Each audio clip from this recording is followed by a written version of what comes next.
Okay, I do believe we might be live. Good morning, everyone, and welcome to another Sunday morning live stream. If you're in the chat and you can hear the audio coming through okay, just let me know in the chat that the audio is coming through okay. That'd be fantastic. It's going to be a super casual stream today. We're going to be checking out the new version of the Playbeat app from Audio Modern to Drum Machine and a creative groove randomizer. I absolutely love it. We're going to be getting in to this one today. Is there anyone in the chat? Can you hear me coming through okay? Hopefully we are coming through okay. Just seeing if I can see a A-OK on the stream before we actually get started with the audio.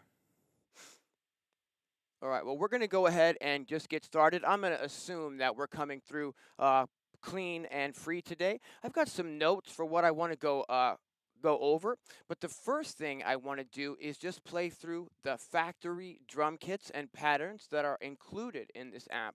Hey, thanks for tuning in, Opnoptic. All right. Let's see here. Hey, what's happening, Sasha? All right, so the very first thing I want to do is just play through the factory presets and drum kits that come included in the app. Again, this is a drum machine and a creative groove randomizer for those of you who aren't familiar with this. It's going to get loud here in 3, 2, 1.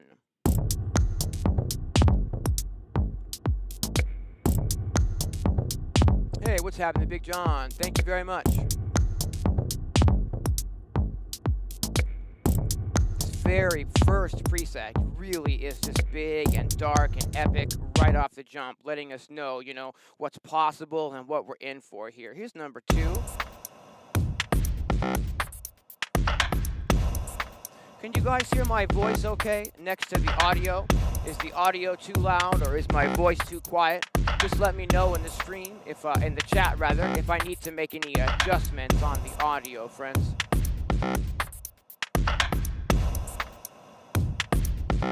All right, this is preset number 2. Let's check out preset number 3. You might notice that we're getting a lot of really interesting melodic elements here, not just, drum beats and patterns. That's one of the really fun things about Playbeat, is that it really excels at loading and using melodic content as well as drum sounds and drum content for rhythm. Thanks, John. Yeah, I really think that the included sounds and the included kits really are a big jump to get you up and running with this one. Let's go ahead and check out preset number 4. These sounds are really modern and really versatile and really usable, I would say. We're going to get into how you can create your own grooves and how you can use all of the fun randomization features inside of Playbeat today as well. That's kind of the point of this stream. We're not going to be getting in to every single detail of the interface per se. My good friend Doug over at the Sound Test Room YouTube channel just put out that exact video a couple of days ago where he goes through literally every single feature and control of the app. So if you're curious about the controls or if I skip over some stuff, definitely check out Doug's video because he doesn't miss a thing. Today we're going to be working more on creating and actually using the app as opposed to me just describing every single detail. Let's check out the next preset. This is factory preset number 5. Big snare on this one. Nice bass sound coming through. Again, these included drum sounds are really, really good. This is also available for desktop for those who aren't aware. Let's check out factory preset number 6. Really big fat snares in these kits, in the factory kits.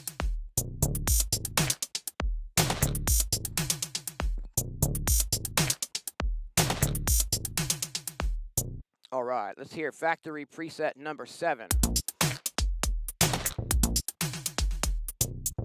Hey, what's happening, Ives? Yeah, it's awesome, right?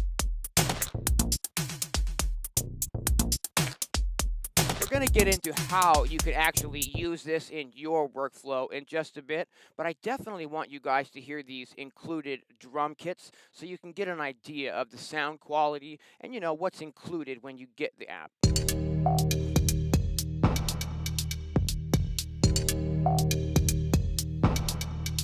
And I really want you to pay attention to how we can get these awesome melodic and full, robust grooves, and not just, typical drum beats from this one.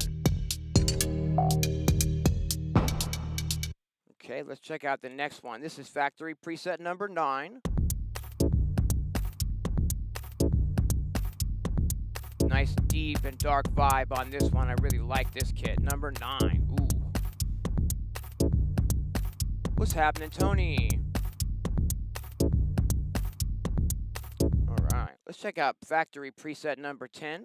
I believe there's 15 presets and kits that come with Playbeat, this new version.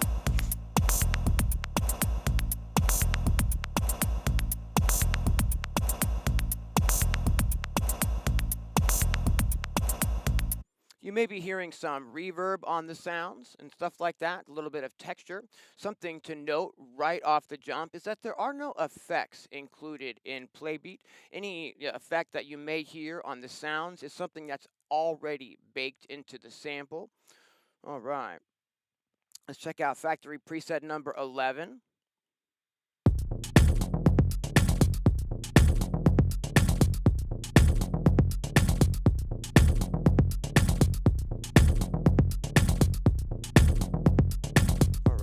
Let's check out factory preset number 12.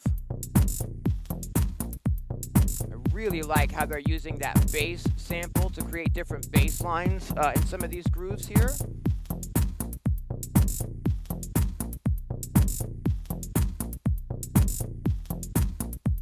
Uh-oh, sorry to hear about your studio malfunction there, Tony. Hang in there.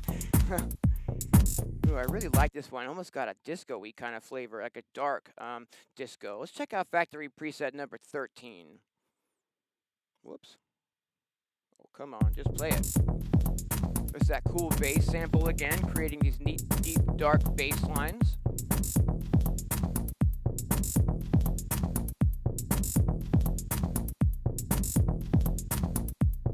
And let's check out factory preset number 14.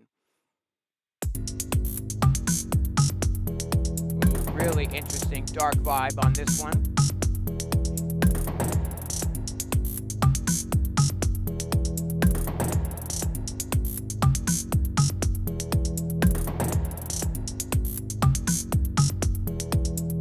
All right, and let's check out finally factory preset number 15. If I'm not mistaken, that is the last factory preset. Yeah, cool.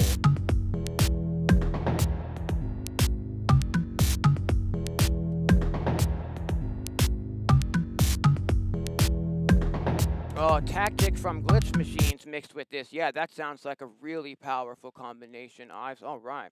Okay, you guys, what let's do is I've got some notes specifically of some things that I want to go over and show you today. What I think we're going to do, first of all, is I think we're going to go ahead. This is in standalone mode currently, but what I think we're going to go ahead and do is load this in ALM, which allows us to load this as an AUV3. I can just load up the last state, which has got Playbeat loaded here. And what we can do now is we can actually start creating something. What I'm going to do is just click on the presets here. And one of the first things you'll notice is as you try to scroll through the presets is that it doesn't actually work that way. What you've got is you've got a little bar over here. It can be a little finicky to grab this scroll bar, but that's how you're scrolling through the kits and samples, is using this bar rather than being able to swipe up and down on the actual page. That's because you're going to be able to drag and drop these individual presets to different places, and we're going to get into that later. But so the very first thing you'll have to realize is that as you're trying to move things around and get to other presets, you'll need to use the little bar on the interface to do that. What I want to do very first is go ahead and create a blank pattern. So if we go into the factory presets, we can grab this preset here called 0 state, which is just like an init preset, right? And what we're going to do is we're going to I'm going to show you one of the really fun ways that we can use this app in a random fashion right off the jump. What I want to do is I'm just going to put a 4 on the floor kick pattern in, right? And we're going to go ahead and load a kick drum at this time. If I go back to the preset page, we've got presets and packs here. We've also got a tab for all the individual samples, so we can like preview their factory samples that are included, all that kind of stuff. Um, let's see here. But what I want to do is I want to go ahead and load my own samples. And there's a couple of ways to do this. From the main page, if I have the instrument, I have 8 instruments that I can load, 8 rows of samples. So if I have the instrument that I want to load the sample to selected, I can just click on that little plus button, which brings me into the sample menu from this first page here. Or I can just click on the preset tab and make sure that we're in the samples tab. And over here, I get this really awesome loading and randomizing section. So if I just want to load a sample of my own onto that very first pad, I can click it, and it's going to open up, my iPad here. What I can do is I can just go, on my iPad, and then wherever you store your samples in your iPad is where you're going to want to go to at this time, whether you have them like in the Files app or whether you have them in an individual, DAW app like Beatmaker 3 here. This is where I've got the majority of my samples stored on the iPad. So I can go into the imports folder here, then I can go into like the Electronisounds folder here, and let's see, maybe we could load like, here we go, like a 5K, one of my 5K techno kicks. One of the frustrating things about loading samples into the app, though, is that you don't get the ability to preview the sample as you're loading it. That's just, a limitation of the app. So you'll need to, scroll through and load, samples until you find the one that works for you. As you are importing the samples, they'll start showing up then in your user samples tab here. And then you can access them, really easily. Preview them from inside the app, or drag and drop these samples wherever you'd like to put them on the kit once they've been imported, so they're a lot easier to work with once you've got them in. Let's see here. If I just press play at this time, we'll need to go ahead and make sure that the app is synced so that the host tempo in will be recognized by Playbeat here. And I could just, get this little simple kick pattern going here. If I want to, I can actually edit the sample itself. I can make this kick shorter. I can put a little fade out at the end if I want. I can put a big fade out at the end so I can create a short, tight kick from a, longer sample. I think for this example, we're going to go ahead and just tighten that up here. And what I can do is I can start adding some percussion elements on top of this kick drum. Maybe we could add like, I don't know, like an open hat on the offbeat, right? If I click the number 2 slot, then I can click the plus button to get into my, samples page. Here we can, import a sample by clicking on the plus.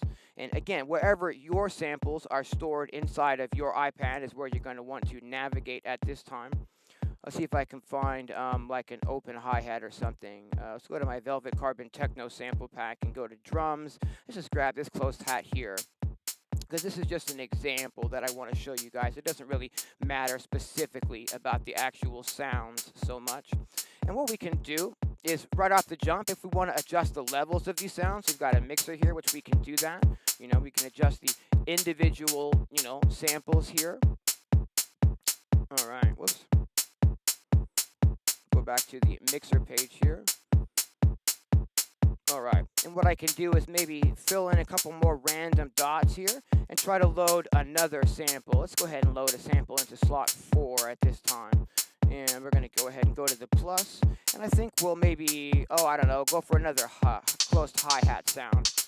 Cool. Now we've got a little bit of a variation happening there. And I can maybe bring the volume on this one down a little bit, right? Maybe even on that one too, so that our kick drum is just punching through real nicely. Let's go back to the steps here and just put in a couple of more here. Just arbitrarily, just putting in some random steps at this time. And that's on slot 3. So if I highlight slot 3, hit the plus button, I can get into the sample menu here, where again, I can scroll through the factory samples if I want to, include some of those perhaps into my kit, or we can just keep importing, or I can go through my folder of user samples that I've already imported. I like to just keep the beat going here, and we're going to go back to imported samples. We're going to click the plus here, and maybe I'll load a percussion sound at this time. Oh, I don't know. Are there percussions in this folder? Sure, here's one. Let's just grab that for now. And let's go back to the mixer. Bring that one down in volume a little bit. All right. Now from here, we have a lot of options to get creative. And that's the fun thing about Playbeat, is that it is a creative groove randomizing app, okay? Once we've loaded some samples into it, if we're at the mixer page, if I click the main randomize button in the upper middle here, it's just going to completely randomize this pattern and give us some new sections based on the amount of steps, based on the density of these steps, which means how many clicks there are on each step, and then based on the pitch of the steps. We can add some flams on the steps, where two notes are kind of hitting almost at the same time. We can randomize the volumes of each of these steps, and we can also affect the panning of each of these steps individually. So we can get really creative with what we're doing, and each of these pages will allow us to randomize that page individually. So I can currently hit the undo button and go back to our original beat, right? Let me hit play in Cubase, in OM rather. Okay, and if we want, I can have this playing, and I can remix just the steps in this pattern by hitting the little button next to steps here. If I undo that, I could do it again.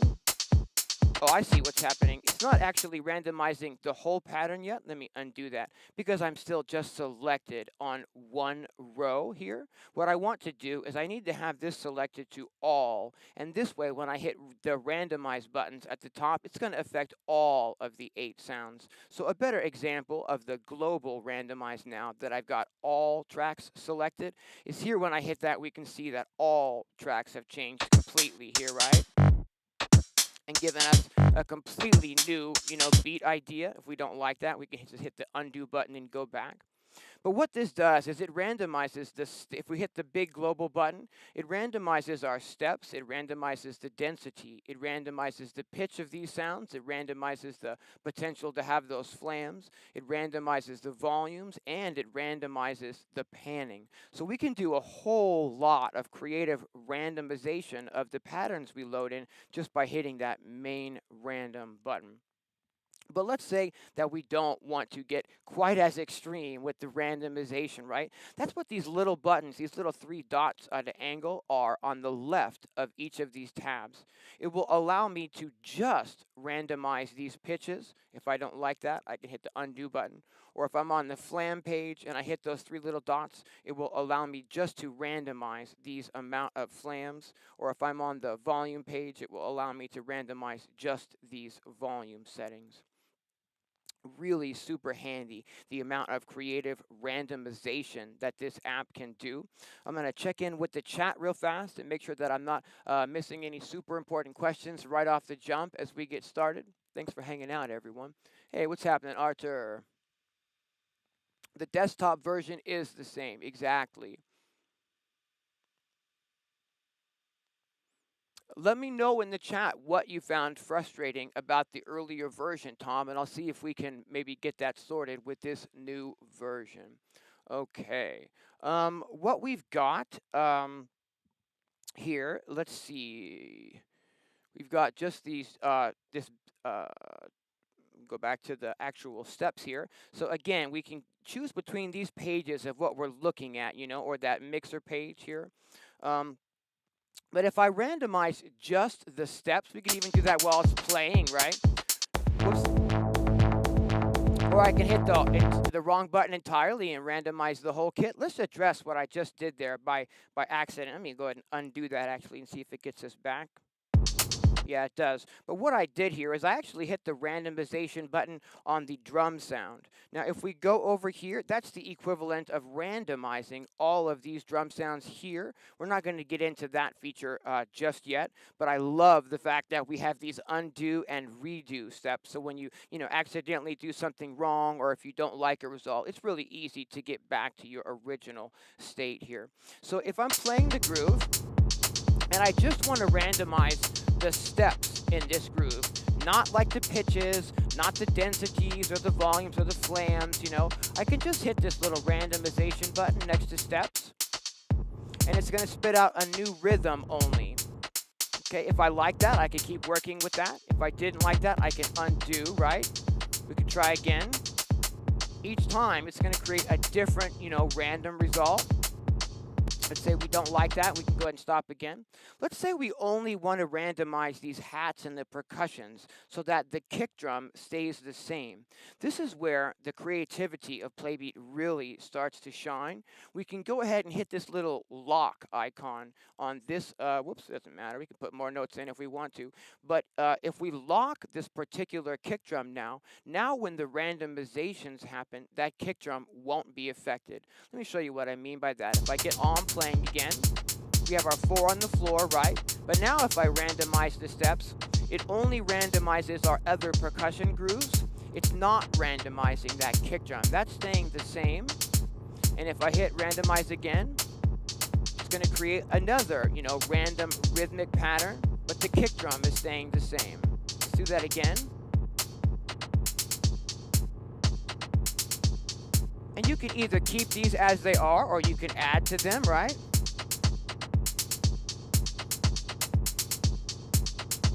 If you want the pattern to be longer, you can make it a 32 step pattern so that it's a full 2-bar pattern. One of the neat things about this is of these 8 individual tracks, they don't all have to be 1 bar or 2 bars. They could be any combination of steps. So you can really easily create like polyrhythmic patterns as well. Let's say on track 4 here, we want to create something different on just that track. So I'm going to move the little loop brace here to a different section. It's got like, I don't know, just a few of these highlighted. And now if we click the playhead here, we're going to see that that track is actually now moving, at a different speed than the rest of the tracks. It's moving independently, I should say, of the other tracks rather. What I really like to do for the most part is to keep these all the same, but you can get really creative with the polyrhythms this way. And what we could do is we could unlock this kick track here, and we can put in maybe some more kick patterns, right? And then we could lock that again. Now, if I press play, it's going to play the full pattern on this track, but it's not playing the full pattern on the rest of the tracks. You see that?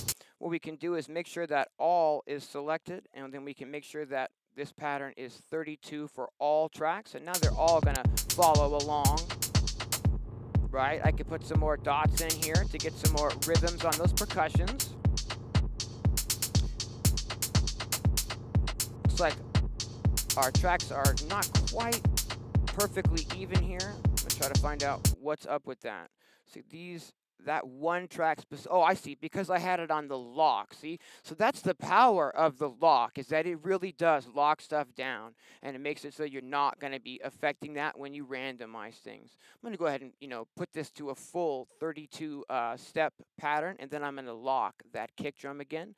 And what we can do now is we can randomize the entire pattern, where it'll randomize the densities, the pitches, the flams, the volume, the panning, and everything. But we're still going to keep... Why is that? Well, that's weird.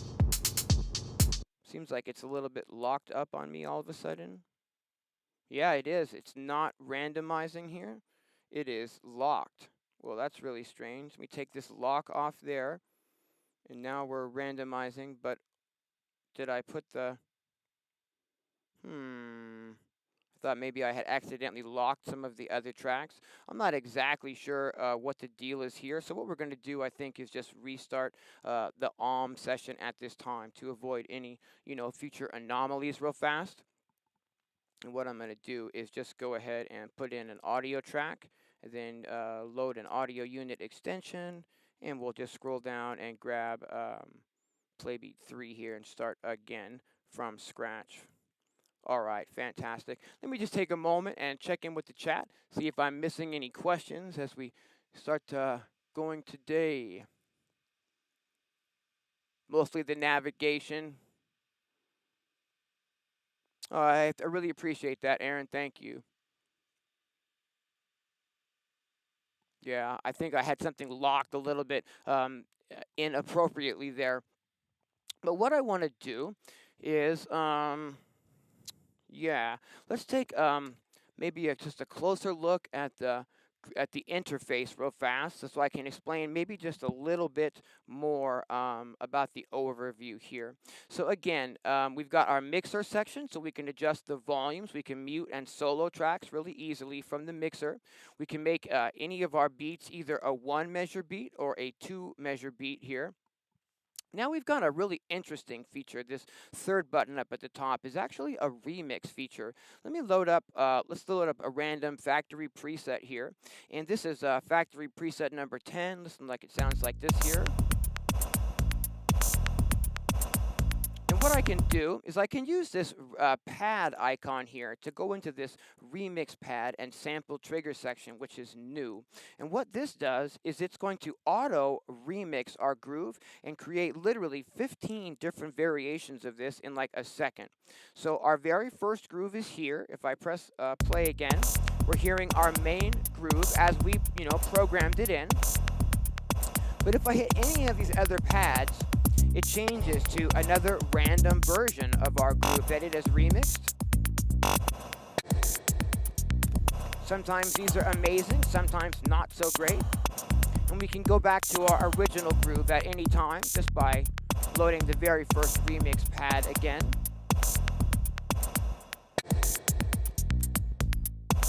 So we can use this kind of as a quick way to have turnarounds and then go back to our main groove. It's one way to use this here. If we're not happy with the way that some of these remixes sound, we can go ahead and clear that. And we could auto-generate another, group of remixes where it'll generate another 15 random patterns here.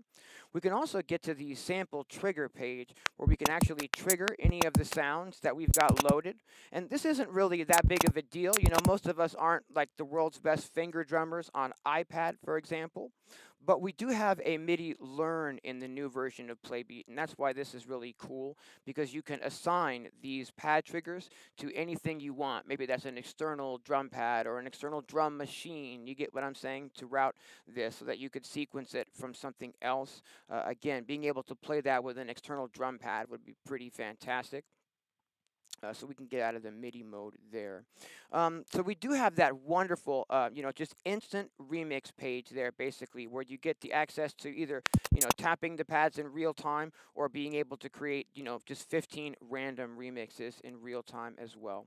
Now, one of the neat things is you might remember just a moment ago how we sort of got locked into the kick drum, being very steady and not changing. If I go ahead and I lock that pattern, that way any randomization that happens, won't affect that one sound. We have another really neat way to sort of lock things down that we don't want to randomize. Because again, whenever I hit this main randomization button here, it's going to randomize all 6 of these things: the amount of steps, the density of those steps, the pitch of those steps, the flams, the volumes, and the panning. That's a lot of, changing that happens every time you hit that button. So let's say, for example, I think I hit it twice. Let me see if I can undo and go back to kind of a default state here. But let's say that the only thing you want to change on these is maybe like the pitches or something, and you don't want the actual pattern itself to change. Maybe we're really happy with, this exact pattern here. What we can do is if the steps is highlighted, we can click this little lock icon over here, the third kind of round button there. And if the density section is open, we can click the little lock button there as well. Now, if the flam section is open, we can click the little lock button, make sure that that's locked. We can do it on the volume. And we can also do it on the panning. And the only thing now that I haven't locked down is the pitch. So when I hit randomize, the steps and the density and all those other parts of our pattern are going to be unaffected. And we're only going to be randomizing these pitches of the sounds each time I hit randomize. Hit that again. I'm not affecting the pattern now, just the pitches of the sounds. You hear that bass line is kind of moving around as I roll the pattern, or randomize the pattern, is what I should have said there. So depending on what you want to randomize, you can highlight things and turn this lock on and off so that whole sections of things won't be affected or, will be affected. Now, let's turn all of those off. Let's turn all of the lock mechanisms off so that the entire thing is set to randomize all of these destinations, right? And what I can do is, let's just say this is going to be one of the neat creative ways that you can use Playbeat here. And that is this little infinity symbol on the upper right. If we turn that on, there's a little number next to that. And the number is how many bars, or how many times rather, it's going to play through. I'll put that to 4. How many times it's going to play through your actual pattern, and then it's going to automatically hit this randomize button. So anything that's not locked down to not randomize will be randomized by all 6 of those, settings every 4 bars if we have the little infinity symbol on. Let me show you what that sounds like. Okay, we're going to count that out. Okay, so let's go, 1, 3, 4, 2, 3, and 4. And now it's going to remix it. It's giving us a whole brand new pattern. And it's going to do it again, right? Now. So every 4 bars, it's randomizing the steps, the density, all of these things. And that can get a little bit chaotic if you're not into that kind of sound. And that's why you might want to lock some of these things down. For instance, the density setting here is how many triggers per step you get. This is commonly known as something like ratchets. And what we can do is, if we take off this infinity, so it's not automatically randomizing, we can just kind of hear our beat here. What I can do, actually, to give a really good example of this, is I can mute like most of these tracks, right? Except for, say, the kick drum. And if we're on, back at the density page, I can put more hits per step. There's 3, there's 4, right? There's 6, and it goes all the way up to 8. So you can really get these kind of glitched out results using that density command. But you can also hear how that really, really changes the sound a lot, right? So for instance, if we don't want that, if we just want a really steady 4 on the floor kick drum pattern, we can go back into density. We can make sure that all of these are set to 1, and then we can just straight lock that down so that when the pattern randomizes, it's not going to randomize our 4 on the floor part of that kick drum. It's only going to randomize the other steps. So when I turn our, infinity symbol back on, it's going to randomize everything now, every 4 bars, except for that kick drum. I need to unmute the rest of our tracks now so we can hear what it's doing.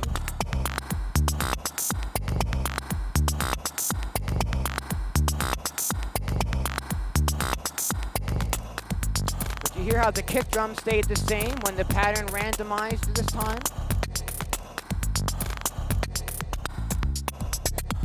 Now, depending on what type of content you have loaded into the app, you're going to get quite a bit of different results. Obviously, if you have that melodic content and it, randomizes the pitches of your melodic content, they might not always be in key. And that's something to think about. So like, for instance, if you're using melodic content as opposed to rhythm and drum sounds, those might be a good option to lock that stuff down so that the pitches of those grooves that you've programmed doesn't necessarily change. every 4 bars. But what I've just shown you here, I think, is a really powerful live jamming tool. We only have 2 hands and we can only do so much, you know. You can set this up to where it's going to change every 4 bars or maybe randomly spit out some new results every 8 bars. And while you're doing other things in your live jam, maybe worrying about knobs or playing a part live, you've got, you know, this app randomizing away in the background. It's like having a secret, you know, live jam partner, I think. I mean, we all love to collab and have fun with friends. I look at using the Playbeat app as a very, you know, interesting way to do just that, but with technology instead of another human being, if you get my drift. Um, okay, so let's see here. We've checked out the factory kit. We went over the interface a little bit. I want to show you just a couple of more things about the interface before we move on. And that is when we do the randomizing, you'll see that the notes are, you know, basically always, they're going to stack on top of each other and multiple sounds are going to play like at the same exact time. That can also get a little bit chaotic sometimes. And maybe you want to make it so that doesn't happen. What we can do is in this little gear icon for the settings here, there's a linear group section. And basically what happens is that if we set any of our tracks to the same group, then when we randomize, it won't put that sound over another sound. So for instance, if on track 1 we have a kick drum and on track 2 we have like a snare drum, but we never want the snare drum to hit at the same time as the kick drum, they should always, you know, only be one or the other. We could assign, you know, both of these to the linear group, and then those, when you randomize, it won't play over, the notes won't play over each other. So for example, if we do that with all 8 tracks, now when I, you know, when I randomize, there's not any sound that's playing over another sound. Does that make any sense? So like this is a really useful function. Let's say if we loaded up 8 hi-hat or, you know, percussions, random hi-hats and percussion, and we were using this as just a random percussion generator, it might get a little busy if like 8, you know, percussion sounds were hitting at the exact same time. So doing it like this is going to prevent that using, again, if we go into the settings, assigning things to this linear group. So there's really a lot of sort of rules and settings that we can give Playbeat about how it should randomize when we hit the randomize buttons. And then it's going to spit out lots of happy accidents and interesting and unexpected results. As it does that. One of the other neat things as well is that as we are using, where is that? It's not here. It must be here as well. No, it's actually here. We have this export screen is what I was trying to get to there. And this is really, really handy for being able to get the parts out of Playbeat either in wave format or in Midi format. And we can get like, you know, a complete mix of everything that's playing in like one file and send that to like another app or just, you know, save it to the hard drive files in your iPad so that you can maybe, you know, airdrop that to a Mac or something and use it in Ableton even if you want to. And we're going to check this export feature out a little bit later as well, but that's another really awesome function. So basically at its heart, it's just a drum machine and sampler, and it's got all of these creative ways that we can, you know, get it to randomize either automatically on its own or us doing it, you know, in any way that we like. Um, there are 2 buttons that are next to that big randomize button as well, and those are really important. I just want to, before I get into that, I just want to remind you that depending on which of these tracks is highlighted, we can have it, you know, randomize just the track that's highlighted, just only randomizing track 7 now. Okay, or if all is selected, then we're randomizing all of the tracks. And that's sort of the way that, you know, it works inside of each of these menus. If you want to, you know, just randomize the flams only, you know, we can just hit the little randomize button next to the flam. But if we don't, you know, want certain tracks, or if we only want to randomize certain tracks, you know, we can select, like, say, track 7 and then only randomize track 7 and not affect the other tracks. Or if you want to affect all of the volumes, you know, we can do that by selecting all there. But these two little buttons up at the top are really handy remix tools. And the first one here, instead of remixing everything super dramatically, it's just like this is like a casual remix button. Like I just want to remix a few things a little bit. So it changes the pattern less every time you randomize with that one than if you do it with the big one. Here's what we've got here randomly, right? And I can just change this slightly now with this button up here. Just a slight variation, right? We're not getting really big dramatic changes, just small shifts. Let's say we're really happy with this pattern, right? And as it's playing, it might be nice to just like do some remixing on the fly and then be able to get back to this pattern that we have in its original state. And that's what that button on the right is. It's basically a temporary remix button. Every time I hit and hold that button, it's going to remix the pattern into something new, but only as long as I'm holding that button down. When I let go, it goes back to our original pattern. Let me show you what I mean. So if we're jamming and this is like the best groove ever, right?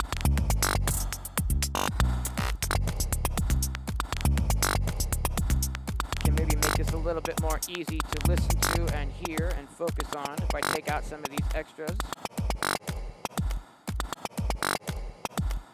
Okay, so here's our rhythm.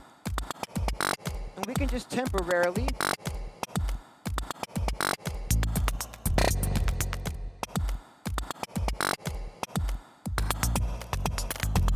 and as long as I'm holding that down, I'm at an angle, so I missed it a couple times here, but when I let go, it goes back to our original pattern. And this is really awesome for live jamming, because instead of having to wait, for it to randomize into a new pattern, that's just something that you can do, while it's playing to keep some interest happening. All right, I'm going to take a second and check in with the chat and make sure that I'm not missing any questions. And then I've got a few more things to show you guys about this app as well. Hey, what's happening? We got Mars Capone in the chat. Thanks for tuning in. Yes, I very much agree with what Tom just said, is that Playbeat in combination with Riffer, and both of these set to be doing like auto magic remixing on a certain number of bars. If you set up an interesting kit here, for instance, and set up some interesting destinations for Riffer to be randomizing, and then set, both the apps to auto magically randomize, you could pretty much just play and walk away and have it just generate, music for you. I really think that's a cool thing.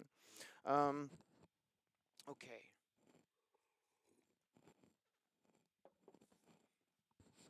What let's do is let's make a kit from scratch using the internal included drum sounds. If I go to the factory presets and we grab the 0 state preset here, we can go ahead and, I don't know, make some just really basic drum patterns start to happen here. What are we at, 120? That's fine, cool. And I want to start loading some sounds here. So I'm going to load a sound onto the first pad. Oh, whoops, I don't want to use my samples yet, rather. But, oh, come on, we had a crash? That's odd. That's the first time. That's the first time. Why did I have to crash on the live stream? I haven't had any crashes this whole week of using this. That's so weird. All right, we're not going to worry about that. What I want to do though is I want to use some factory samples that are included to build up a brand new drum kit. So I can either highlight the sound number that I want to put the sample on, and I can click the little plus button, or I can also just go to the preset page, and brings us right into this sample and preset window. By default, we're in the presets and packs section, and we just want to go into the samples tab. Then we want to select factory samples, and now we can actually hear these samples.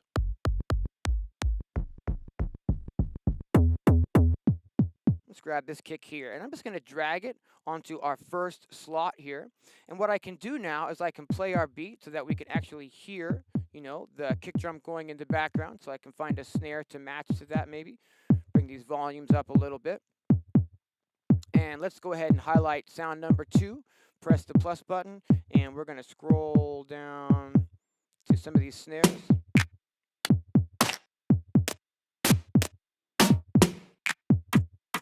About that one. We're going to grab that and drag that onto the snare part here.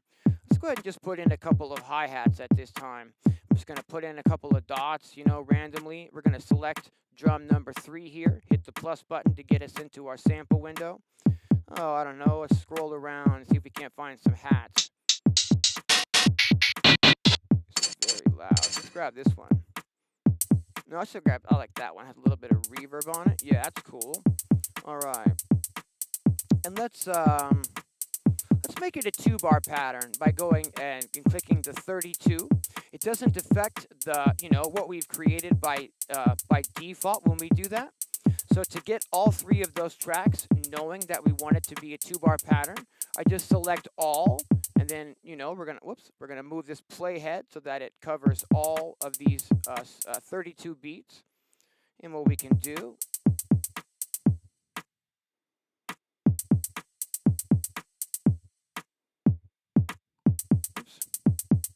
there we go. Put some more hi-hats in for now, right?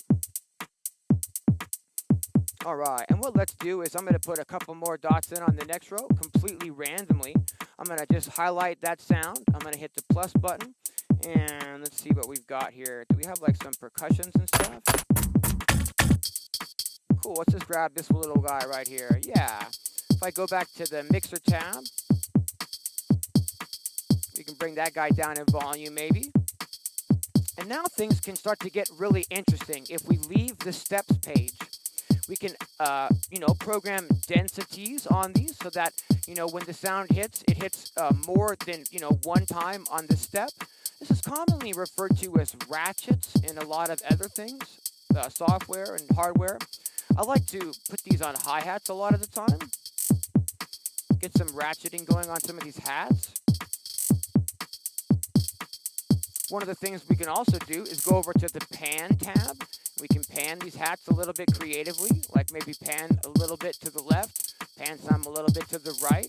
I like to do this a lot when they hit back to back, so you kind of get a stereo, flourish per se when you get, a little bit of action there. We could even put a flam on one of these snare drums, maybe on this last one, so that it kind of flams, sort of hits twice at the same time almost. What we're doing here with the number is this is the milliseconds off of the beat that we're moving that note. All right. We can go into the pitch tab. We can maybe mess with the pitches of some of these hi-hats and stuff. I'm just grabbing some stuff arbitrarily, maybe moving it a little too much. But maybe we like that, right? Now we've got kind of a glitchy percussion kit happening here. If I go back to the mixer, we bring these hats down just a little bit, right? All right. Let's go ahead now and save this kit so that, if we do anything that we don't like, it's really easy to get back to this. All we need to do is go to the save page and we can give this a name. Let's just call this temp kit 01 for now. But beneath the save name, we get these little 3 windows where we can, actually I can go return, to get the, let's see here, it's user, what did I call that, like temp or something? Yeah, temp kit, cool.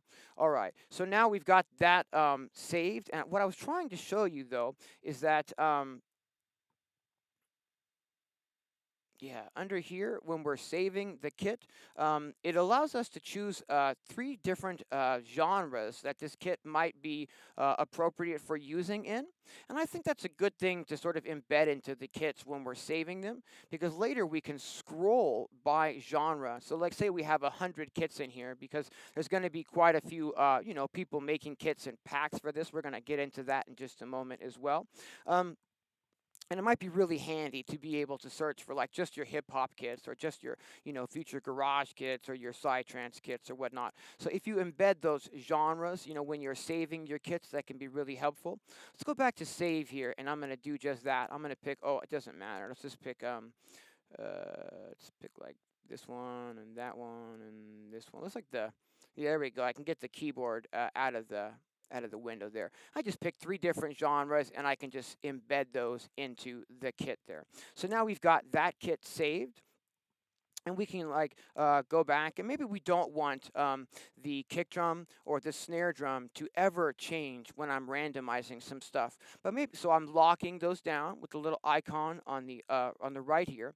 But maybe we want to experiment with some different variations of what these hats are doing. So if I just play the groove now and I hit the main randomize button, it's going to randomize tracks 3 and 4. It might put more, pitch variation. It might put more of these ratchets. It might take away ratchets. And again, if we want this to change auto-magically for us, let's say this is a really fat beat and it's the beat of our jam, right? And in our jam, we want this, variation to happen every 4 bars where it generates sort of like new hi-hat groove, but it keeps the kick drum and the snare drum the same, right? So we've got those locked, but I've got the infinity symbol turned on so that it will randomize every 4 bars, anything that's not locked.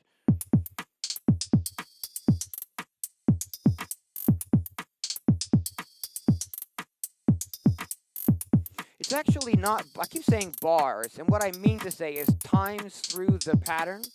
So here it's going to randomize. It might be dramatic, it might just be a subtle change. We're only randomizing 2 tracks here.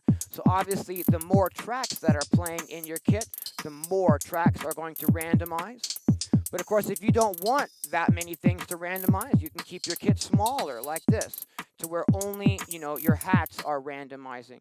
If you want, let's say more sounds to randomize, but not those, we could just insert a second instance of Playbeat. You know what I mean? Put whatever sounds in there we want, lock or not lock, whatever we don't want to change, and then, get 2 of these started at the same time, for example.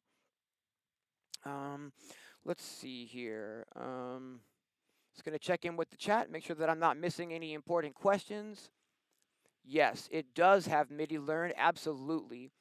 And that random button can absolutely be MIDI learned. Unfortunately, Booch, there is no song mode. We are the song mode for this one. And I'm going to kind of show that, how we can set that up in just a moment. Has the standalone version Ableton link? I think so. I'm 99% sure on that, but you can definitely use Ableton link if you load it as an AUV3 inside of AUM. What let's do is I'd like to play you guys some more presets at this time, but we're going to load the standalone version because it remembers the tempo of these presets. Sorry about the clicking as my audio interface tries to grab the iPad here. For some reason, loading the standalone version, as you can see here, seems to take quite a lot of time. I'm going to grab a sip of coffee as we keep, okay, there it goes. It's up now.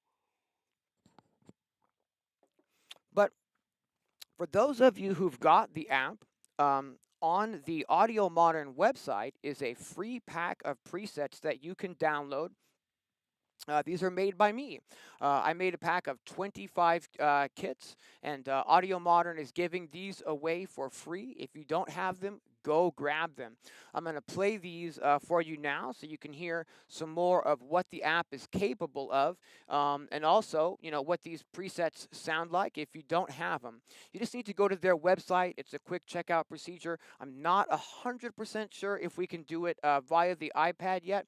I just did mine via the desktop. I downloaded it to like a little thumb drive, and then I put that in and then imported it that way. But definitely check these out if you've got the app, because these are free. This is a starter pack called Fuse, and I'm just going to load these presets up here so we can check them out. And these are all presets that I made using my sounds out of my, sample packs that I've made for the last 25 years. And you'll hear that I've utilized a lot of the melodic ideas as well. I put melodic content in the app as well, so that you can get a lot of interesting, content using the samples that come with this expansion kit as well. That one was called Dirty Tubes Kit. The next one is called Drive Puncher.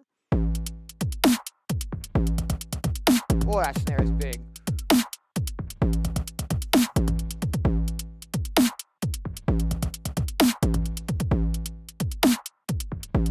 Ooh, I think we missed a couple of the beginning kits, actually. Yeah, we sure did. We've got the very first kit is actually a 606 dubbing kit, just some really basic 606 drums.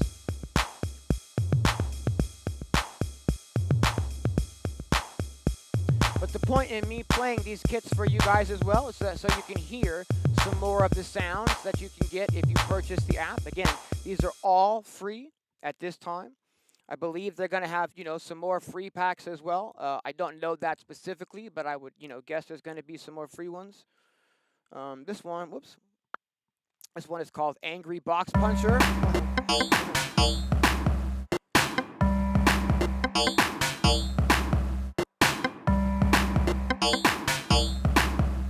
And nothing is locked on these kits, so if we randomize them,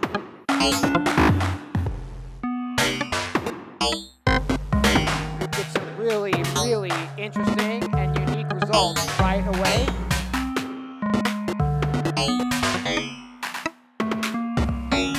All right. The next kit here is called Chili Willy. If you are a fan of my channel at all, you might recognize, some of these vibes that I've put into these kits.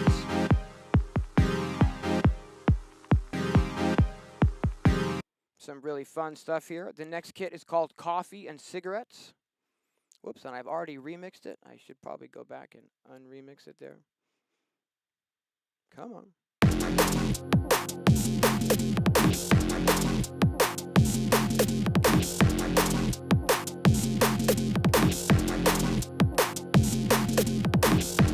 So if we remix this one,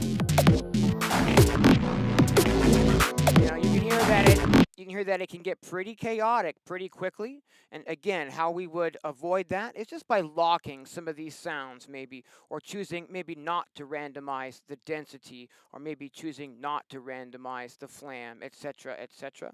Or maybe we don't want the steps to change. We just want the density and the pitch to change. Again, it just depends on what you have locked when you have these pages selected using this lock button up here. So you can really decide what is going to change when you randomize things and what is not going to change when you randomize things.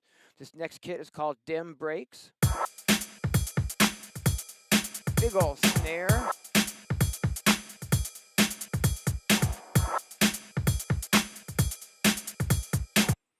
Next kit is called Dirty Tubes Kit. We already heard that one, and we already heard the Drive Puncher Kit. This is the Dropkick Boom Kit.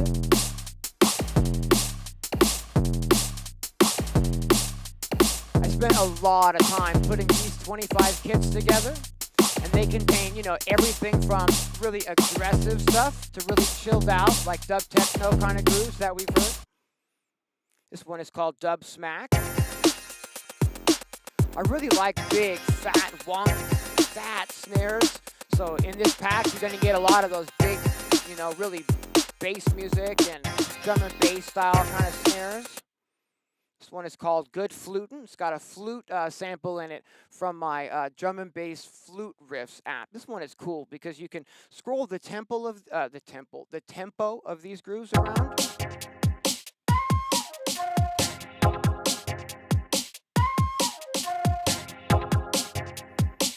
So let's say if I lock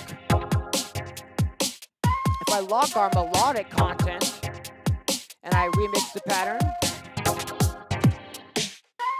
it can get pretty wonky pretty quick. I guess I didn't lock some of the melodic content. Ooh, I like what that snare little thing is doing there. If I solo just that snare, I really like that little right there. And what is neat about when you're creating and you're randomizing, what I'm really listening for isn't necessarily just, is this whole groove working, but more like, is there any little sections in here? Because what I can do, let's say I like that little pitched snare roll, right? All I have to do is go right back over to the export page, and I can export that right out and save it anywhere on the iPad I want as a little audio file. Really easy to like just remix stuff and then export those results out. I'm going to show you that in a minute as well. This next preset in my pack is called Grime Flavor.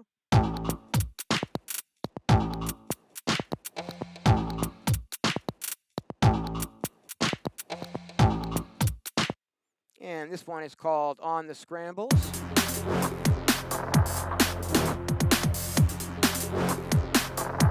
Really interesting melodic vibe on this one, I think. Hey, thanks, Ives. And this next kit is called Pick Up on This Vibe.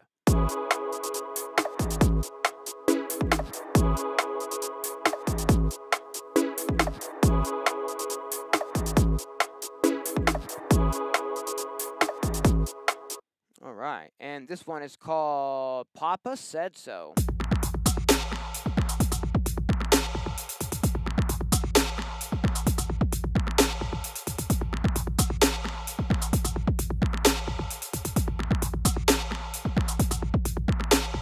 I really like that one.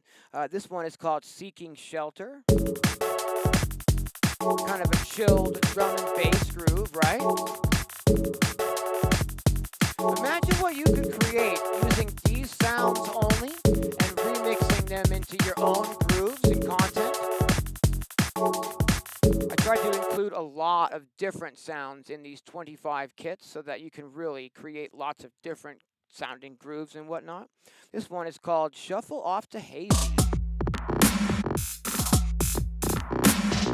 Big ol' halftime beat. Lots of those, glitchy hi-hats and whatnot.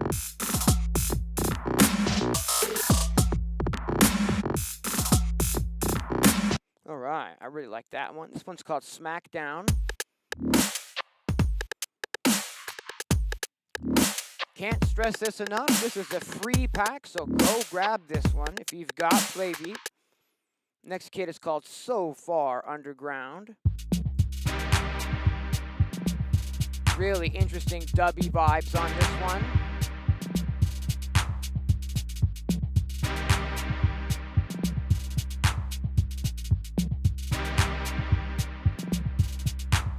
All right, and I believe we've got more still. This one's called Studio 27. It's kind of like chilled house vibes on this one.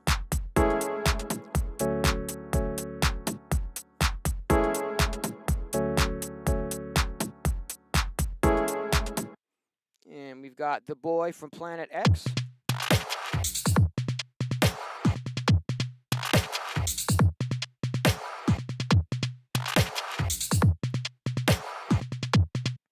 And what else we've got here? We've got one called The Glitch Room.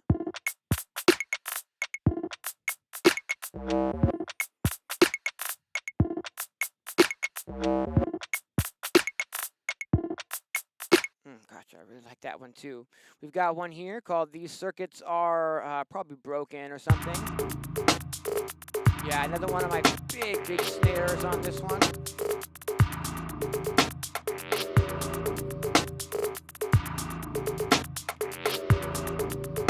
Ooh.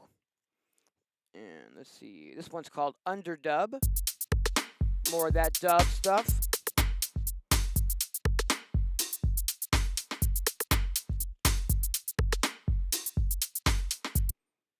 All right, we've got one called Wrench System. Pretty aggressive. I like this one.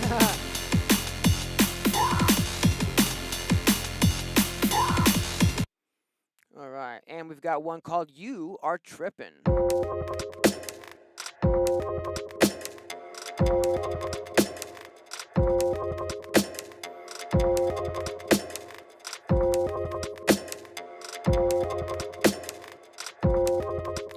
I believe that's the last preset in my pack. Again, that's a free pack, so if you've got Playbeat, you just need to go to the Audio Modern website and you can grab that one for free.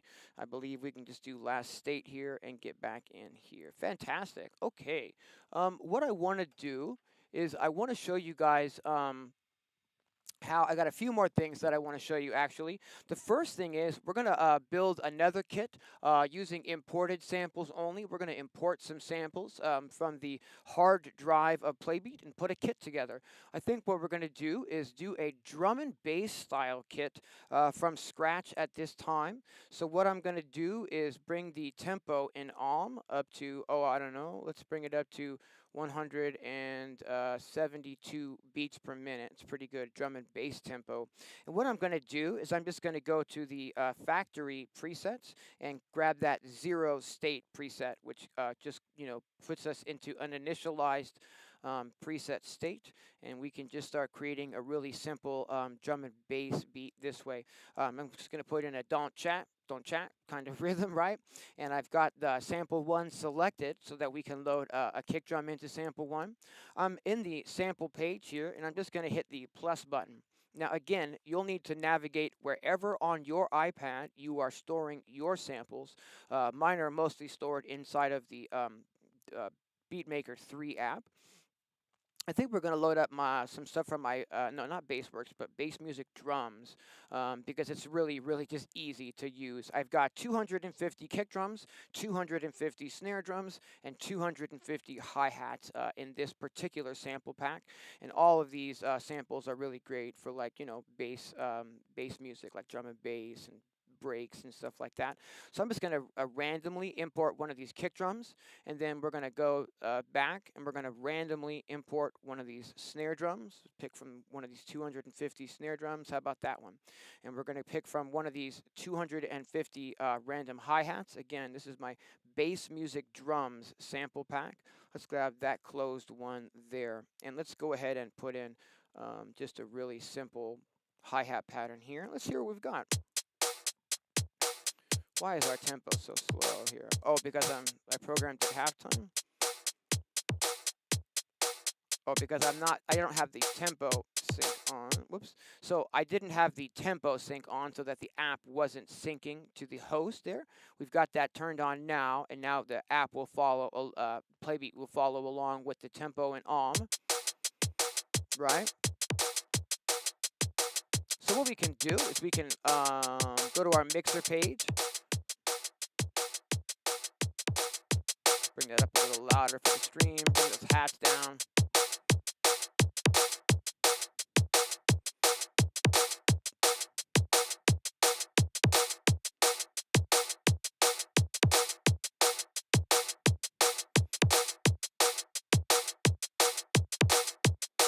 I'm already hearing a flam happening on one of these that I'm not exactly sure why it's happening, actually.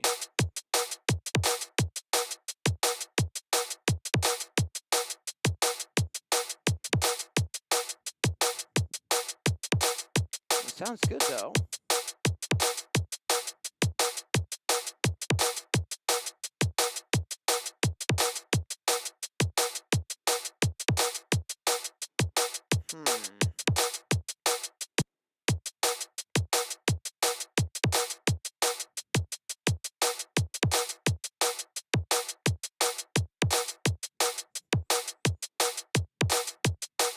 I'm getting some sort of randomization happening right now, and I'm not exactly sure why is the thing. So I'm going to just go ahead and lock down the kick and the snare drum.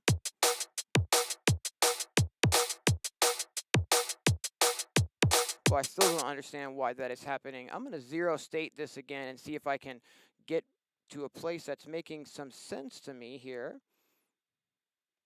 I'm going to make sure that this is synced up. Seems like when you hit the zero state that it unsyncs the app to the host. All right. What we're going to do, though, is go back over, to the sample page here. And I'll just go to my not user presets, but user samples, rather. Cool. Not sure what that little randomization it was doing, though, was. I'm just going to grab this kick for now. Put that over there. Cool. And then let's grab another one of these snares. Cool. There's a cool snare. It's doing it still. It's doing it still. It's putting a flam. I'm not... Yeah, so what it's doing is it's carrying over some... Whoops. Undo that. There we go.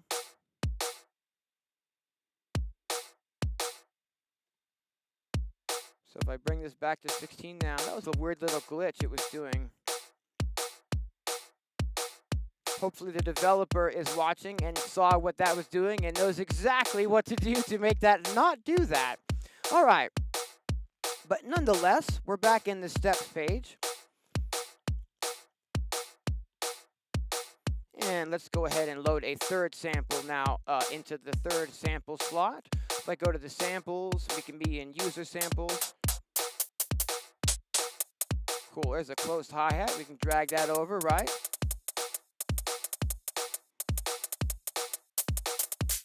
Maybe another close hi-hat here to add a little bit more variation.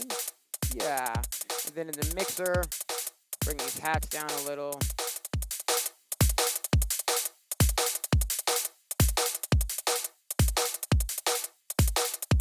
All right, that's sounding pretty good. What we could do here is maybe add some sort of a melodic content at this time. Might be sort of fun here. If I put just a sample on the downbeat and I've got drum number 8 selected, I can click the little plus button there. We can go into our sample tab, and then I just want to click the load icon there for track number 8. And let's see about, I don't know, putting in some sort of a melodic content there. We've got some sounds here that I've sampled from the Virus Dark Star. Maybe something here would slot in, maybe.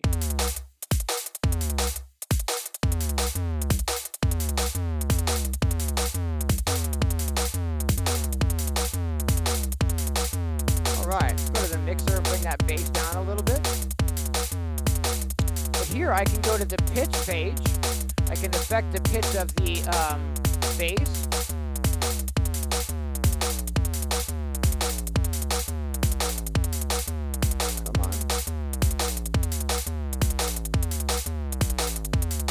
Now we've got a little bit of melodic action happening on that bass line, which might be a little too loud. And it's happening, a lot. So maybe we can make it a 2-bar pattern by just hitting the 32 here. Now I can make sure that this is where we get a little bit confusing, because you want to let all of these sounds know that we're working with a 32-bar pattern. Whoops, I didn't grab from the beginning, rather. Come on. There we go. So I just need to extend that loop brace out there for all of these sounds.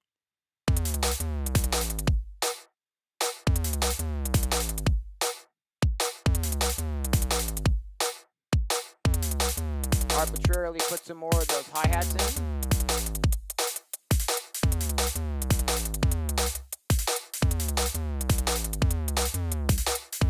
Change up the bass a little here.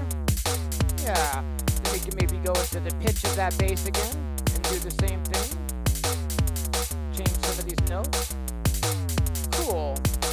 If I want to, I can adjust the volume of any individual step of that bass, right? Let's say that I'm happy with the way that, well, actually, let me go ahead and put in, let's see here. We'll go back to steps. That's a bass, and if we go back to here, whoops, select that. It's a C. So if I go to, if I want to maybe put in like another piece of melodic content that sounds, interesting with our pattern here, what I might be able to do would be to load like a chord in the key of C. So if I have the sound selected that I want to add the sound to, track number 7 here, I can hit the plus button, and then I can maybe find something. Let's see here, track number 7. We can go into the folder on the hard drive, and maybe see if I've got like a C minor chord in this folder. Yeah, I do. I have some chords here. Here's one.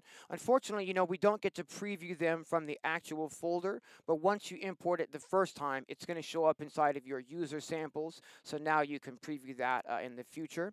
For instance, C minor chord number 6, here it is in the user samples. C minor chord number 6. Okay. And it sounds like this.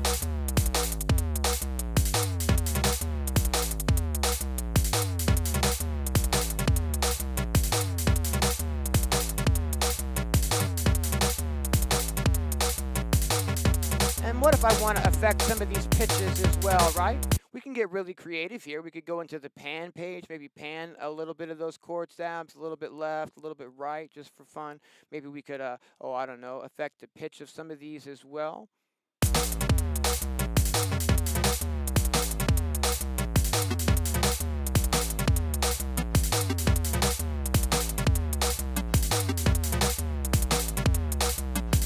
let's say that we want to add something else still at this time. Might be fun if we like put a clap in to sort of layer with our snare drums. So if I sort of just put the dots in to put a clap here, then we could select that sound number, hit the little plus button here, and I could either scroll through my existing sounds, or I could scroll through the factory. I'm in the factory samples. I could scroll through their sounds. But what I want to do is just hit the plus button so that I can find a clap on my own.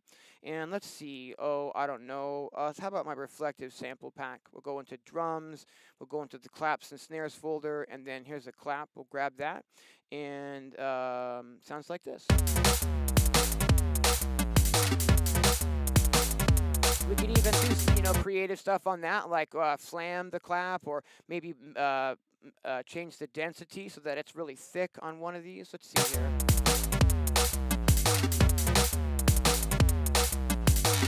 Yeah, maybe something like that, right? And lastly, we still have an open track here. So what if we want to add like a ride cymbal part on this, last track? Maybe doing like this type of a thing. Okay, and what we could do would be to go ahead and make sure that that track is selected. Just hit the plus button to get us into the sample window. Again, we could also just hit the preset, button up there to get us into our sample window.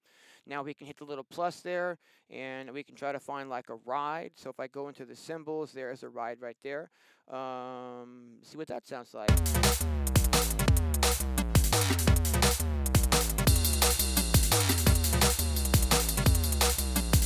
Let's say that, we've got so many sounds going in the mix, and they're all kind of right up the center of the mix.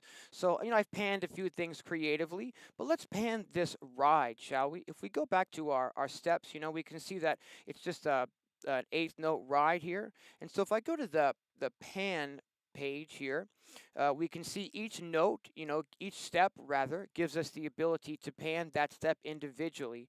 But I can pan the whole thing as a whole up here by just choosing fixed instead of this minimum and maximum setting. So once it's fixed, then if I change the amount, it changes the all of the amount. So as I'm scrolling this, all of the steps are changing to that number. So I'm on, pan, and we're affecting each step's pan. So we're panning that entire sound over to the left. Whoops. You could go back to the mixer.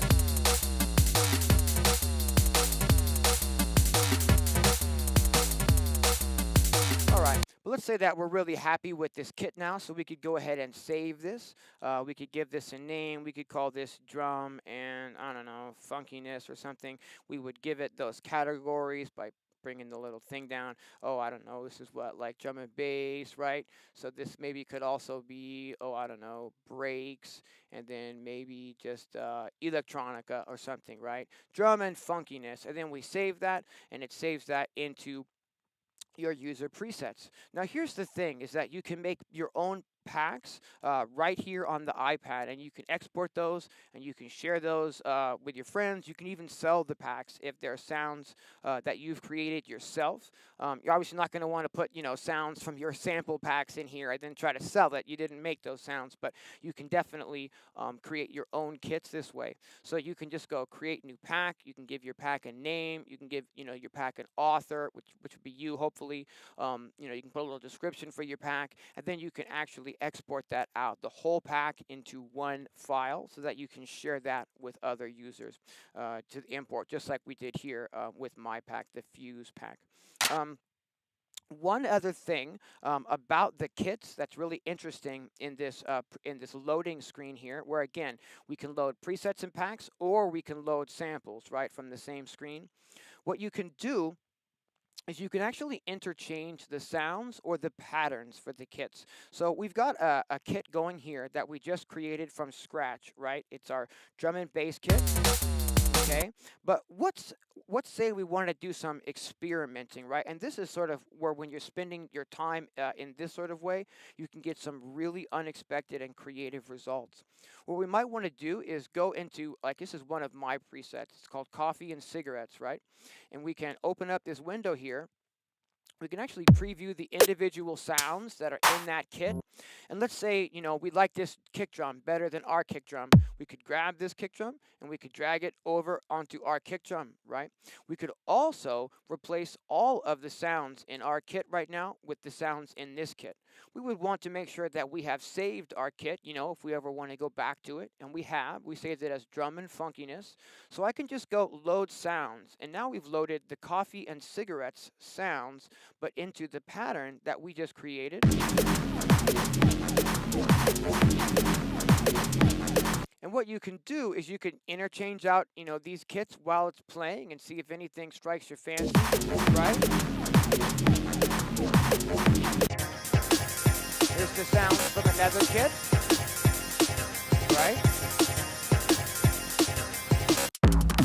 Here's the sounds from the drive puncher kit doing this pattern. That sounds pretty good. Whoops, and then we had a little bit of a crash there. So that's twice that we've seen it crash today, which is a little bit odd because, like I said, I didn't have any crashes with this app until today.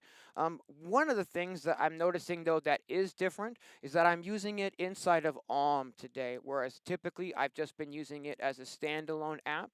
That might have something to do with it. All right, but we're going to go ahead and reload at this time. And I'm almost done showing you guys the stuff that I set out to show you, but there's still a few more things that we can do with this that I'd like to show you. I'm just going to take a second and check in with the chat, make sure that I'm not missing any important questions along the way. And thanks for hanging out with me on the journey, everyone. All right. You can download the free pack on the iPhone or on the iPad.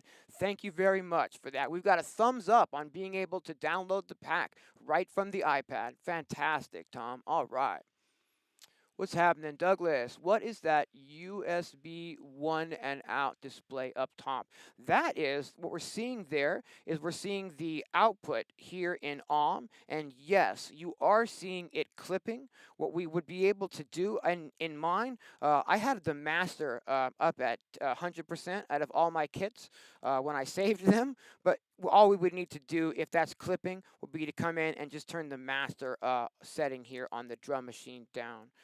Just one little click for that. Hey, what's happening, Jim? All right. Hey, what's happening, Steven? All right. Hey, we got Mr. UK Beats in the chat. Can you record different arrangements of the same kit in the boxes below? Absolutely. And that's the stuff that we're going to get into right now. These little details about how you can actually use this as well. Let's see here. Okay, so one of the things that I wanted to show you was how we can use a MIDI controller to assign it to create some patterns and pattern variations and whatnot, and use the MIDI controller to select what patterns are playing. So we're going to do that at this time. But the first thing we have to do to get a MIDI controller working inside of is we need to tell that there is a MIDI controller attached.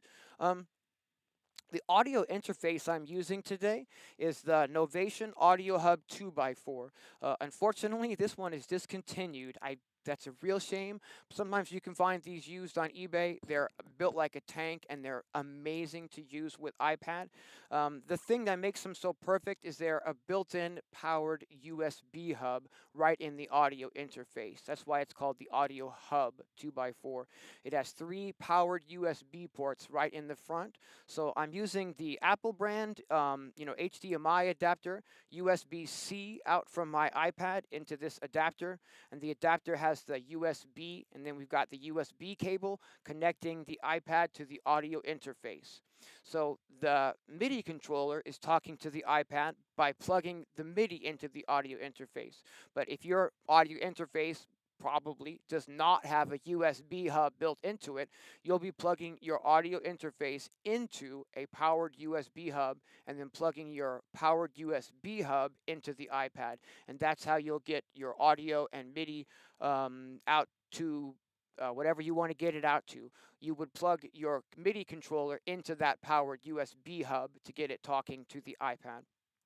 Okay, but once you've done that and you're connected, what you need to do is you need to tell that you've got a MIDI controller connected. We just go to the little sandwich icon here, and we choose MIDI controller. And by default, even if something is plugged into OM, it's going to say no MIDI source, tap to connect. And that's where you'll need to tell OM that we do, in fact, have the Launch Control XL plugged in, and we'll just select that at this time. Now, there is one more step to getting your MIDI controller talking to Playbeat, and that is we need to go into the routing tab inside of OM, and we need to make sure that that Launch Control XL is actually talking to Playbeat. And by default, it doesn't automatically, route it there. You need to tell it that it's going to be talking to Playbeat. So once we've done that, we've got our Launch Control XL going to MIDI control and going to Playbeat. Now it's, officially connected to the app, and we can do whatever we need to do. So if I bring the program up here and I click the this little MIDI icon in the upper right here, it's going to allow me to assign pretty much any control in the app to something on my MIDI controller. Now, this is the first thing I'm going to show you is a bug that I have found, and I'm going to put this in this video so that I can show it to the developer as well. And what we're going to do is we're going to highlight the first channel on the mixer channel here, okay? And then I'm going to move a knob on my controller. Unfortunately, I can't really show you this at the same time, but it's now got, a number, a MIDI, a CC number associated with that control in Playbeat. So if I go to the next MIDI channel and we're in MIDI learn mode. So anything I select that we can MIDI learn puts a little box around it, and then I move a knob on my MIDI controller. Okay, so I'm just trying to assign the sliders in my on my MIDI controller to the volumes here. We've got 8 volumes, and I've got 8 volumes on my controller. But here's the thing, when I exit MIDI mode, I'm going to see if I can actually show both of these at the same time. When I now move the first fader that I mapped to that first fader in the app, nothing happens. But when I move the second fader that I've mapped to the second fader in the app, look what happens. The first fader is moving. So I'm not sure what sort of CC numbers are incorrect right now inside the app, but this is definitely a glitch, okay? So I'll show you again. I'm here in the MIDI learn mode, okay? We're seeing both at the screen now because I'm just holding this. I'm selecting that first one, and I'm moving the controller, and it knows that this is controller number 77. It's put that there. 77, 78, 79, 80, 81, 82, 83, 84. So we can see that it's not a duplicate number mistake or something like that. Now I exit MIDI mode and I move that controller and nothing happens. But when I move the controller that's assigned to knob number 2, we get knob number 1, and then accordingly these are all, so everything is one off is what I'm trying to say. So there's currently a problem MIDI mapping these faders, and that's so the developer can see that. Okay, so we're like one number off basically. Again, when I move fader number 2 on my controller, it's moving fader number 1 in the app. Okay, but let's not worry about that for right now, and let's assume that these are where we want them to be, which is all at like 90. Can I double tap? No, okay, doesn't matter. Okay, but let's go now. Everything else that I've used MIDI-wise works accordingly. So we could, in fact, map this big, knob here, the big randomized knob. We can map that to anything on our controller. Maybe I'll just map it to this button here. And now we've got 16 buttons at the bottom of this controller. I really love the Novation Launch Control XL controller. It's built like a tank, and it's got tons of knobs and buttons for us to be able to assign. So in the app itself, we've got these preset numbers down here at the bottom. Okay, this is allowing us to have what it's like 16 different presets in the app. If I click one of these buttons while in MIDI learn mode, and then I click the button on my controller, it's now assigned that to that button, and I can do this all the way across: 3 to 3, 4 to 4, 5 to 5, 6 to 6. 7 to 7, 8 to 8, and I could keep going with the other 8 and map them to my second row as well. But all I've done right there is just map these first 8 to my controller. Now if I exit MIDI mode here, nothing is going to happen if I, start clicking the MIDI controller currently because we don't have any presets stored here. And now there's a couple of ways that we can use the preset system. Let me go ahead and load like one of my kits here. And let's just load like this. I don't think it really matters, but let's just load this kit here. And what I want to do is, let's say I want this default state of this preset to be our our very first sound. All I have to do is click on a little plus button here, and it's basically assigned this pattern to like preset 1, okay? Now what we could do, and it sounds like this. Now we could remix this. Maybe we're gonna undo that. Maybe we just like lock the kick drum and our bass. Whoops, no bass. Okay, no worries. So I'm gonna lock that too so that it doesn't include that. Okay, so let's assume that, we're really stoked on, because I locked it, that's funny. Okay, cool. So let's assume that we're really stoked on that variation, right? All I need to do is press the button at the bottom, and now that variation of the pattern is saved into that slot. Now let's assume that we're not using a MIDI controller at all, because we don't need to. All I need to do is just press the button, and I can switch back and forth between those two different variations, right? We can do that again and put like a third one if we wanted to.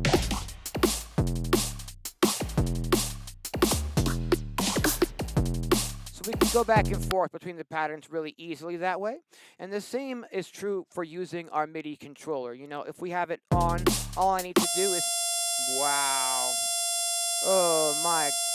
Oh my, and there we have another hitchy little click up. It's completely frozen, which again is very odd because it just did not do this week. It worked fine in standalone mode, which is how I've been using it. I know most of you are probably going to want to use it in AUM rather than standalone mode, and that's why I was trying to show it in OM today. But we're getting all these weird crashes, so I mean, gosh, that's kind of a bummer. But I do want to show that. So let's go ahead and go back into standalone mode, which unfortunately, as you can see, takes quite a bit of time to load. Like more than any other app, it's still just sitting here, right? You could go out, do your shopping, right? Maybe go make a cup of tea.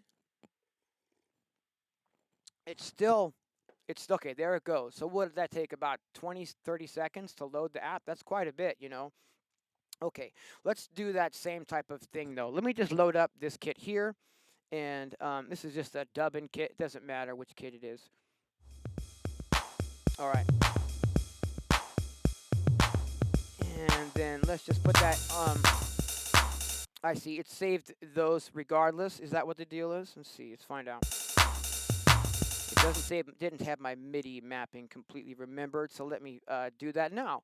So we're in the standalone mode here, and I've clicked the MIDI button to get us into that MIDI mapping mode. Now it does remember this between sessions if you set it up in the standalone mode here. So if I click that button and I click the, these buttons on my controller, 4 and 5 and 6 and 7 and 8. I'm sure whatever those bugs are that have made it crash today, that the developer will be all over those because they are really solid as to updating and fixing their apps. So I'm really not worried about that getting taken care of. But we've assigned now the controller again, and if I get out of that mode, we can just switch back and forth, right, using our controller. Okay. Now, something else that you might want to do, it just depends on how many patterns you need at the bottom to have access to from your controller. But one of the things that I think is neat as well is not only to map like these 8 buttons at the bottom to 8 different patterns, but to map these 8 buttons at the top to the mute buttons inside of Playbeat.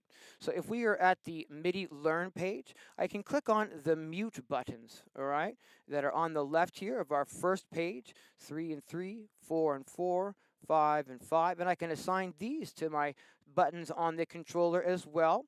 Okay, and now when I exit MIDI mode, I can literally turn all of the tracks on or off from my controller. So, here if I press, here if I press play, it's going, but we're not hearing anything. We can unmute the kick drum.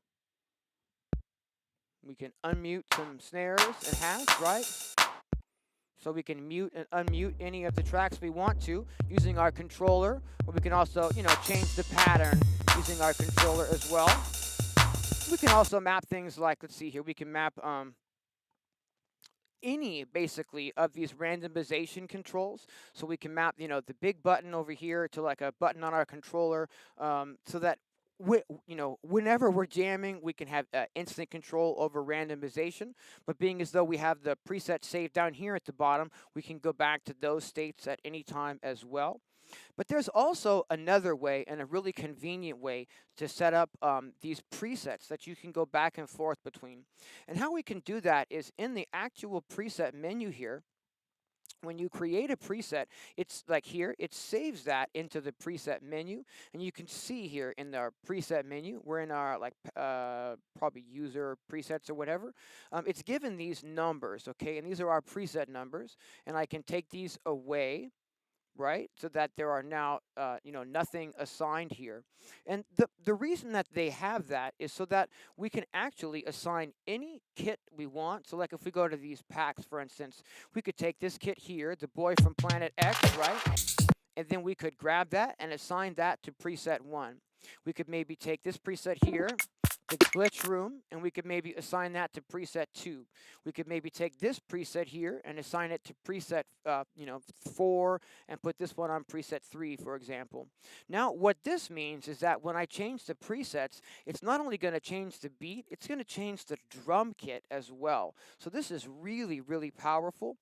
When you're using this in AUM mode, and not mode, but when you're using it as an AUV3 in AUM, when you change these patterns, it's going to keep the tempo the same as the host tempo as well. I believe here, as I change the patterns in standalone mode, if I'm not MIDI synced up to, let's see, in fact, in the settings, I'm looking for Ableton Link is what I'm looking for, and I don't see it, is the thing.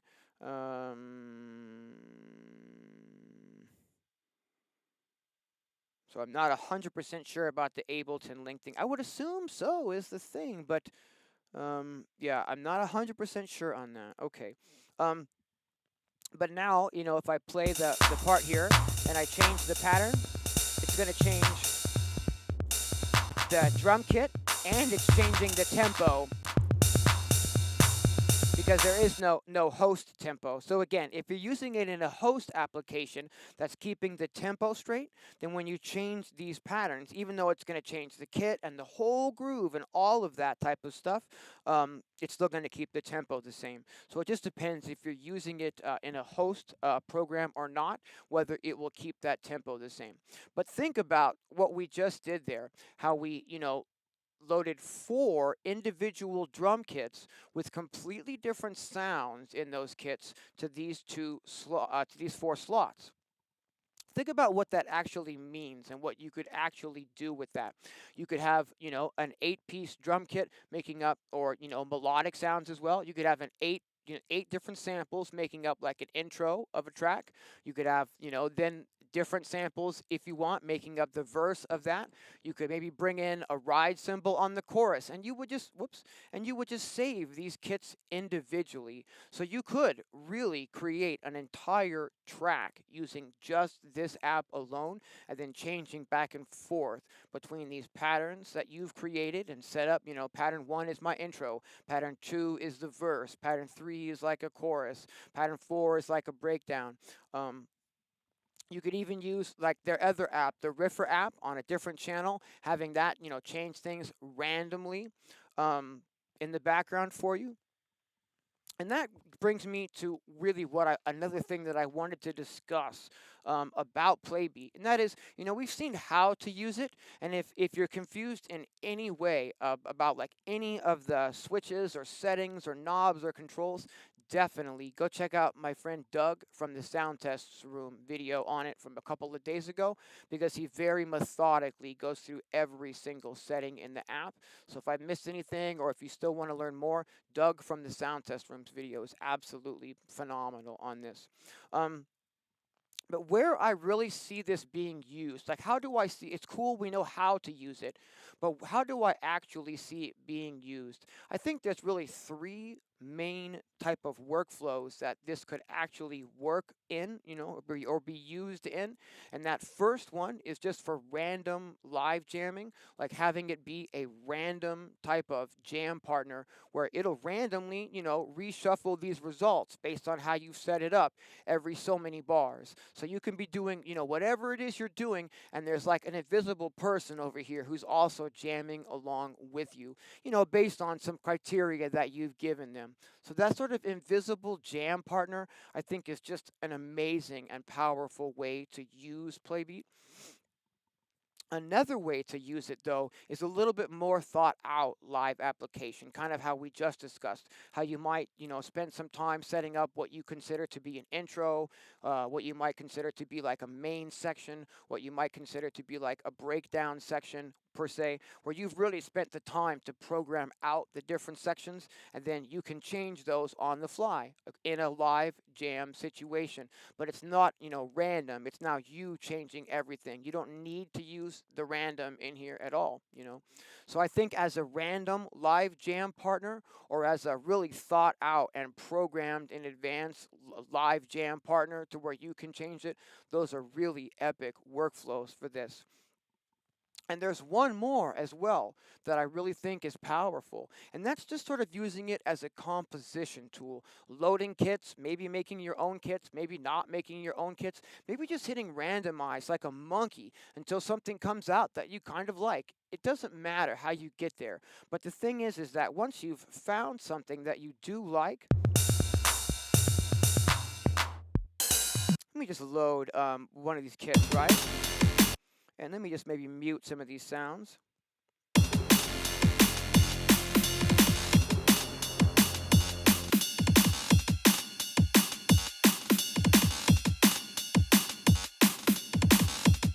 Okay. What I've done is just muted a couple of the sounds here. So we're listening to basically a drum beat only. And let's say that we created this drum beat from scratch or whatever, or we found it this way or whatever, but we really like it, and we'd like to, use this in an environment that we're a little bit more comfortable with, or a little bit more able to program, variations and actual songs in. What we can do here is we can use this export feature, and we can just export that. I'm going to export a mix of everything that we were hearing just there, export all stems. And what we're going to do is we're just going to, like, again, I store my samples for the most part inside of Beatmaker 3. So I'm going to choose Beatmaker 3, and it's going to tell me right here, new sample, Playbeat loop, blah, blah, blah, is available in the samples directory. So here I can go to the samples directory, samples, and then we can try to actually find that sound. Just some weird files. Looks like I might need to do some maintenance inside of Beatmaker 3 here. Probably get it better. This side, yes, absolutely. And what was it labeled? Like Playbeat? Yeah, so like there's that loop right here, right? Okay, so now we're using this same loop, but inside of an actual DAW. You guys know, if you've been following my channel at all, that Beatmaker 3 is my favorite DAW on iOS. And we can do all sorts of stuff with this, right? We've got it trimmed out, it's perfectly trimmed to tempo. We could then go into the edit screen. We could like slice this up, auto slice, split this up. We could split this up into like equal parts. It's easier, I think, if we have our tempo set to right, the same as the as our loop, rather. Our tempo here would be like, what, 173 that was, I think. 173. And split, yeah, let's see here. And I want this to be like 8 pieces, I believe. Not 1, but 8. Cool. And then, so like, I can do that. I can go, save. I can slice these to the pads. I can tell them to choke each other real fast if I, hit the same note, 2 notes at the same time, right? And then we can click apply. And then boom. suddenly I've got a chopped up, drum beat inside of Beatmaker 3 that I could, program something new with.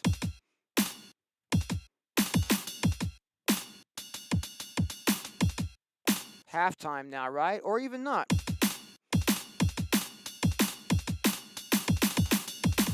But just like that, we've now exported it out and we can use it in any other application in any other way. I can even save this to the files and then put like a USB card in here, grab that sample, put it on the USB card and load this into any hardware box that I've got that, loads samples from cards like the Akai Force or the MPC Live or the Dirty Wave Mate Tracker. Boom. So you can get these out and you don't necessarily, have to use the workflow of the app. You can just use the app to get cool samples. If I, found a cool bass line that got generated like by hitting random or something, we could mute everything and just export the melodic part. We could, if they were, say we were, continuing in on this idea, we could remix the drum loop a few times or add some new sounds. Then we could re-export that out again and have different versions of it to bring into whatever DAW or arrangement environment you're working with, so you can get a lot more control over it. You don't necessarily have to chop it up if that's not your bag, but that's a really cool way to use this. You can just keep, anytime you find something magical that you like, you can just export it out. You can export out the pieces individually as individual tracks, like just the kick, just the hi-hat, just the snare, or you can do the all stems and get all of those to one. All right, looks like my dog might need to take a quick outside break. Do you want to say hi before we go outside? Hey, it's Opie. He's very old and mostly just sleeps in here, but he's an awesome studio buddy. All right, buddy, let you out. Here you go, buddy. Whoop, here we go. All right, good boy. All right, sorry about that. I think we're about... Oh, right, there is a few more things that I did want to actually discuss. This is going to be my wish list for things that I wish were in the app. This is just a quick note to the developer per se.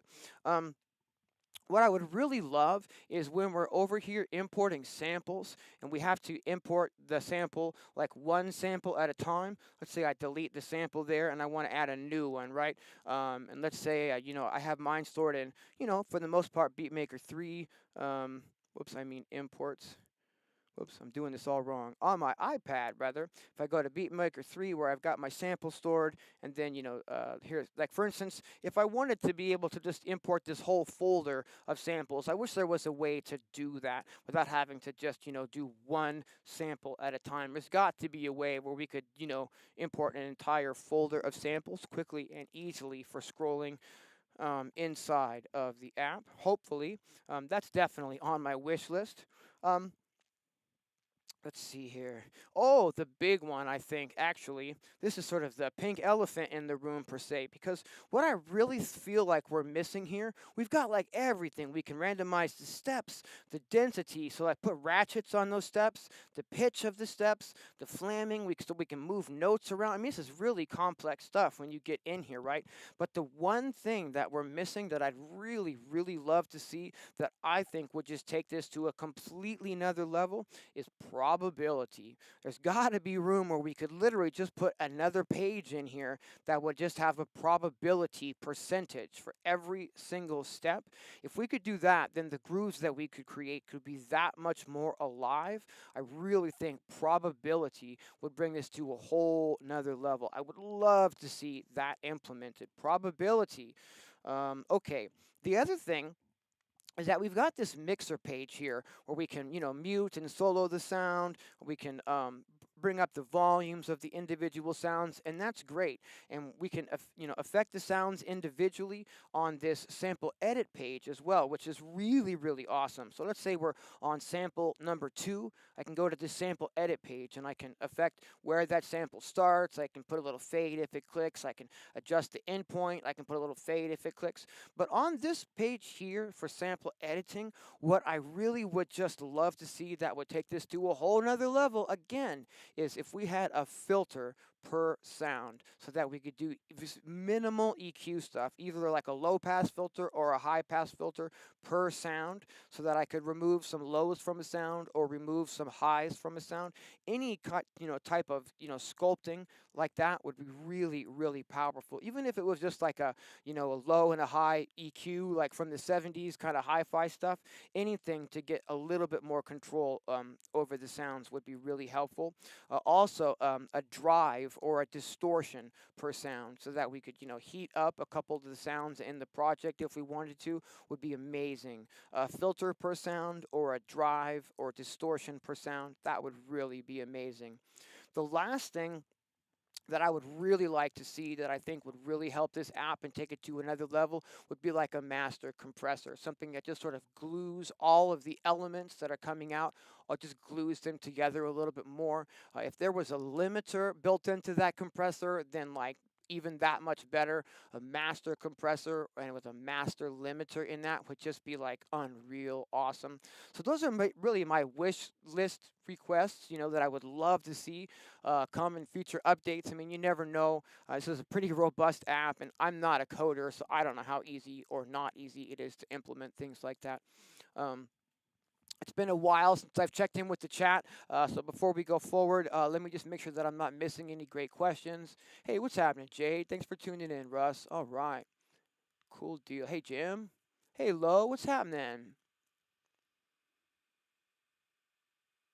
But it will glitch like crazy if you overload it. Yeah, does for me, even while using Launchpad. Yeah, probability. That would be amazing, right? Yeah, Lo knows what I'm talking about.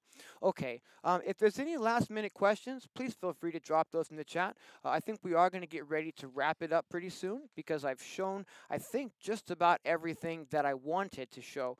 We've created kits from scratch. We've assigned things to a Midi controller. Definitely, though, pick up my free pack for this if you haven't already, because you got those 25 drum kits and lots of new sounds that you can play with in creating your own stuff as well. Assign the presets to patterns. I showed you how we could load the different sounds from different drum kits into the pattern that you're creating currently, or you can even swap the pattern and keep the sounds. So when you save a preset, it saves the sounds and the pattern individually for that preset, which then you can swap out with other presets. Again, I just think that, like, if you've got writer's block, or if you're not feeling very inspired, sitting down with this and just messing with it for a little bit typically brings up some results for me that I maybe wasn't expecting, or just find a little element that sort of cues off a little bit of creativity to get going for that session. Often I just need a little bit of push, and I find that this app can give you that little bit of a push. Absolutely.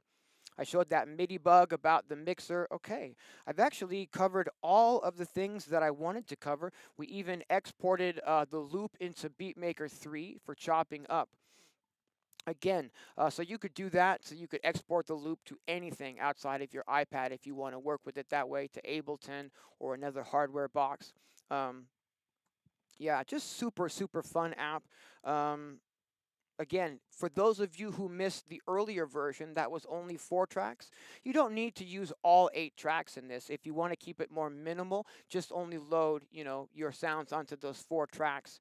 And you can keep loading multiple instances of this as well. You don't need to try to jam every track full on one instance. You can just have a few more, maybe have your kick drum on one that's not randomizing at all, but a bunch of percussion sounds, for example, on another version of it, and that could be automatically randomizing for you.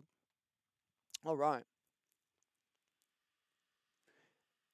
Unfortunately, Douglas, yeah, that's another thing that's kind of missing from the app, is there's no built-in effects of any kind. So all you can do is a little bit of basic editing on the start point and end point of the sample. I'm not sure if this one has multiple outs inside of OM. I don't really get into that type of thing. It gets a little complicated for me personally. So again, what I would do there is, if I say wanted to put some effect on a certain sound but not the other sounds, is I would just, put in a second instance of Playbeat, and on the first one, I would mute or delete, all of those sounds except for that one. Then you could, run, reverb on just that one channel if you wanted to, while, you have another instance of Playbeat doing, the sounds that don't need that effect on them. That's one way to go about it. I imagine that that is probably a pretty CPU intensive code or whatnot. There's a lot of things that it can do, like per step. So I'm imagining if they started adding, like reverb and delay and stuff, that it might just really be, more power taking from the CPU than users are comfortable with. I'm not really sure because I would love to see some effects put in here as well, like a global reverb or a global delay or a global anything, global flanger, global chorus, where we could send any of the tracks to that. That would certainly be handy and very welcome by me for sure. Um, but yeah, incredible app on first release. Yeah, I agree, Jay, totally. How hard is it to audition samples while the track is playing? Yeah, see, that's the thing is you don't get to audition samples pretty much at all. I think though once they're actually in your user library and whatnot, I believe you can though. So let me play the beat. Pretty loud though. Samples.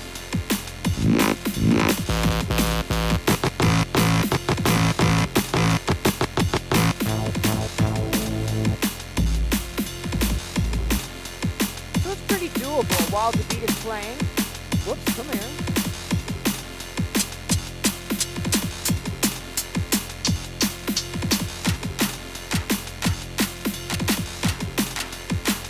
But the thing is that they only allow you to preview, once you've imported them into the app. Let's say we're trying to put another sample onto track 8, and if it's playing, you don't get to preview it and, you can just pick it. That's not even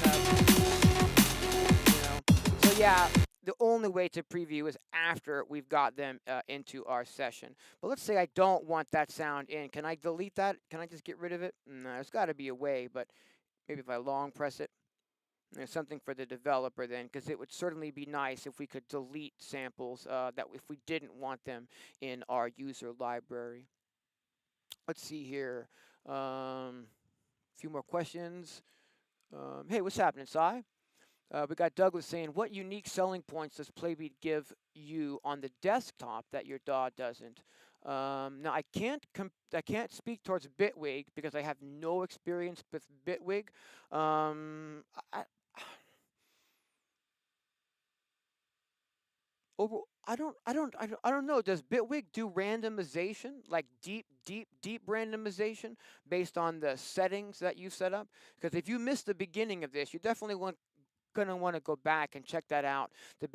The benefit of this app really is the way that it creatively randomizes and how we can have it creatively randomize all of these features of every single sound. It can randomize the steps, so the actual pattern that we're hearing. It can randomize the density of those steps, so how many steps are individual or with like ratchets, like 8 steps per step, you know what I mean? It can randomize the pitch of all these sounds. It can randomize whether they're on the beat or flamming off the beat. It can randomize the volume of all these sounds, and it can randomize the pan of all these sounds. Now, if you missed the intro earlier, it can do that, by you doing it automatically by pressing the random buttons and options, or we can set it up to where it'll automatically randomize based on the settings you've set up every so many bars. So it can be a really powerful studio partner to like live jam against, where it's doing things on its own. Like say every 8 bars, it's randomizing some things, but maybe keeping some things the same because you've locked them. I don't know any DAWs at all that can randomize to the level that this can, where we can lock certain things, but then randomize multiple things at once over multiple tracks. I think that's really the selling point, is that it's a unique app, and I don't know of any other applications that will allow us to do what this one can do. Something else that's really powerful as well, you guys, is we can load a drum kit. So let's load up like the Studio 7 kit, Studio 27 rather. And if we go over to the sample and kits page again, we can see all of our samples here, but there's a magic dice button in the upper right here that will allow us to randomly change all of the samples in the kit. So like this is where it's really handy to have imported a lot of samples into your user samples, because when I, randomize a kit from the user presets, it's going to randomly pull from all of my user samples. If I, for instance, randomize one of the factory presets, it's going to randomly, if I randomize the sounds, it's going to randomly choose from the sounds in the factory presets. Let me show you what I'm talking about here. So here's the kit Studio 27 and its built-in pattern. But if I randomize it just randomly picks sounds that I've imported. It doesn't like know what's a kick or what's a hat. It doesn't know what's a melodic sound. And so, what it spits out might be amazing. It might be terrible. It might be mediocre, but give you an idea for something to start with or base a new groove around. Just keep randomizing the kit. It's not randomizing the pattern. It's just randomizing all of the sounds.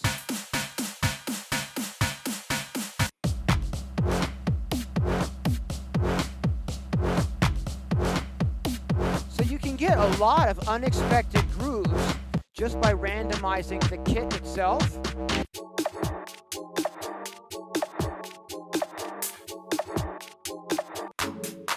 Because again, it's randomly pulling from any samples you've imported. Let me do that same thing with the factory preset. Here's factory preset number 7, okay?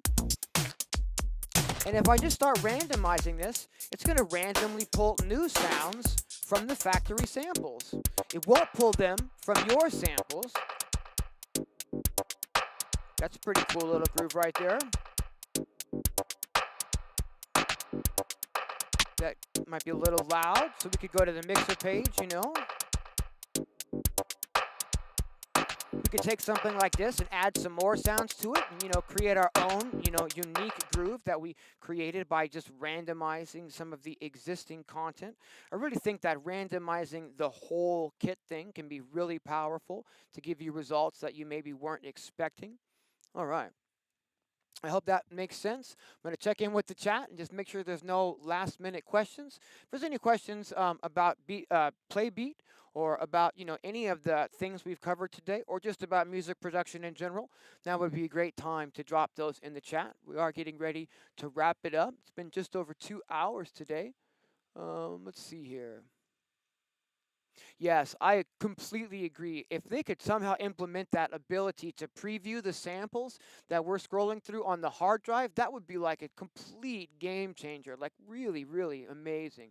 I'm not sure what that would take, whether it's like an iOS like operating system thing or something the apps would need to implement. I think it might be like, just an issue with the operating system. I don't really know how easy that would be to implement. What I like to see is split view to drag and drop. Yeah, I don't know if this has got that specifically. I saw Doug from the sound test room doing that split screen with another app a couple of weeks ago. It wasn't this one though. I personally, I don't have a lot of experience actually using split screen on the iPad, so I'm not 100% sure if we can do that with this one, but that would be awesome if we could, absolutely.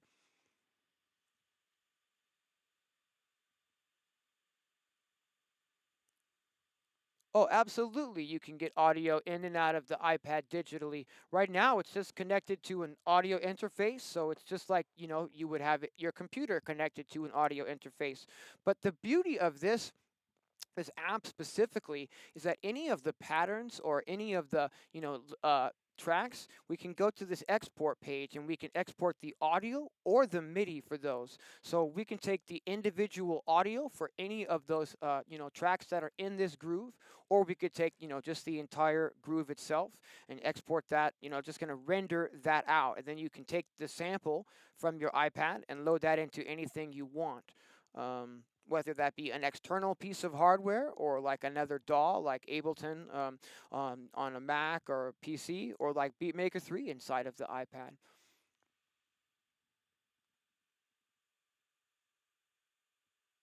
If it has 3 points on the upper, then it has. Yeah, I remember seeing something about that in that app that Doug was doing the split screen with, and I don't believe this has got that. So I would assume that we don't have that ability with this one at this time, but it certainly would be awesome. I am on iOS 15 low, but I just did that upgrade like 2 days ago, so I don't actually have any experience with the new version of it yet. And actually, surprisingly, I only use the iPad for music, really. I don't really use it for much else. So if I'm not, working on it for music, then I'm not learning any of those new things like at that time, you know what I mean? Um, all right. Well, I think we are going to go ahead and wrap it up today. I think we've covered everything that I had on the notes, including the bugs that I wanted to show the developer and those requests as well. That would be amazing if they could implement a few of those. Just want to say one more time that if you guys do have the Playbeat app, definitely grab my free pack for this one from the Audio Modern website. Um, and I'm sure they're going to be having more packs, up there at some point as well. Um, Even if it doesn't, split screen slide over should work. See, that's the thing, is I'm really not actually, to be honest with you, I don't have any experience with split screen on the iPad at all at this time, because none of the apps that I've been using have had that. And like I said, I'm only using it for music, so a lot of like the basic navigation features of the iPad and the new operating systems, like they're just lost on me because I'm not really spending a lot of time in it other than music. Cool. Okay. So we are definitely going to go ahead and call it today, and I appreciate you guys hanging out with me on these live streams. So until next time, take care of each other and have a great week, everyone. All right, we will see you next Sunday. I'm not exactly sure what we'll be doing, but hopefully we'll see you here next Sunday, 10 a.m. Pacific Standard Time. Thanks, everyone. Take care of each other. All right.